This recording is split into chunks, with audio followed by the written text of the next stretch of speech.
Quelqu'un d'autre veut la parole? Allez-y. Simplement, pardon, rapidement, je voudrais vous poser quelques questions en fait sur l'accord lui-même, dans la mesure où on vous l'avait dit à la fin de l'année dernière, nous étions tout à fait prêts à soutenir cette direction qui allait dans le sens de ce que nous avions proposé dans le programme d'une volonté pour Marseille. Donc, malgré les quelques reculs, nous maintiendrons ce vote aujourd'hui en votant pour ce protocole parce que nous pensons que c'est l'intérêt de tous et avant tout des parents qui font les frais de cette situation dans les écoles. Simplement, vous nous avez donné un peu le tournis parce que l'accord qu'il y avait, qui est revenu,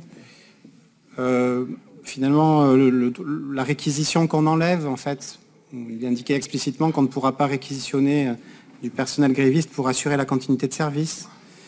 Les à côté, effectivement, qui ont été donnés aussi, les primes, la réduction du temps de travail qui figurent dans les à côté, mais qui ne figurent pas dans l'accord lui-même et dans le texte que vous nous avez soumis. Donc du coup, je ne vois pas très bien d'ailleurs comment cette réduction du temps de travail s'articule avec juridiquement avec les dispositions qui imposent un temps de travail désormais dans l'ensemble des collectivités locales. Mais bon, j'imagine que c'est juridiquement sécurisé. Donc mes questions, j'en ai trois.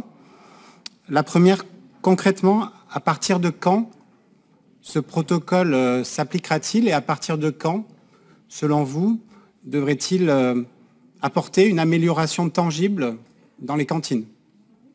Voilà. Quel est l'objectif que vous fixez, puisque vous nous présentez cet accord comme dans un cadre global, mais comme l'un des éléments qui va améliorer la situation?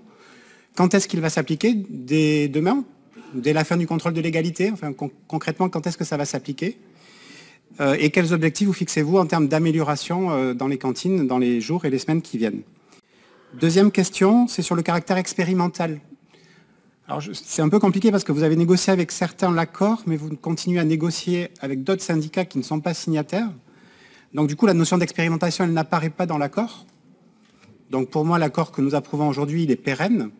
Je voudrais que vous puissiez me confirmer ce point. Et donc, ça veut dire que s'il est pérenne, s'il faut le modifier, il faudra repasser devant le conseil municipal pour le corriger. Voilà la deuxième question que je voulais vous poser. Et enfin, la dernière, sur les recrutements. Alors, c'est un peu comme ce que je disais ce matin, vous rajoutez à la hâte un plan pluriannuel de recrutement pour faire plaisir aux uns ou aux autres, qui n'est pas chiffré à nouveau. Enfin, donc on ne sait pas exactement combien de recrutements déjà vous avez réellement fait. Je ne parle pas de recrutement pour le turnover, je parle de vrais recrutements supplémentaires. Combien vous en prévoyez, dans quel délai? Ce point-là est un peu vague, peut-être que vous ne me répondrez pas aujourd'hui sur ce point, mais c'est une réponse que nous souhaiterions avoir aussi. Et puis enfin, puisque c'était une demande de certaines organisations syndicales, qui manifestement ne sera pas reprise par votre majorité, nous souhaitions proposer, pour que la clarté du vote de chacun soit totale, un scrutin public sur ce rapport. Je vous remercie.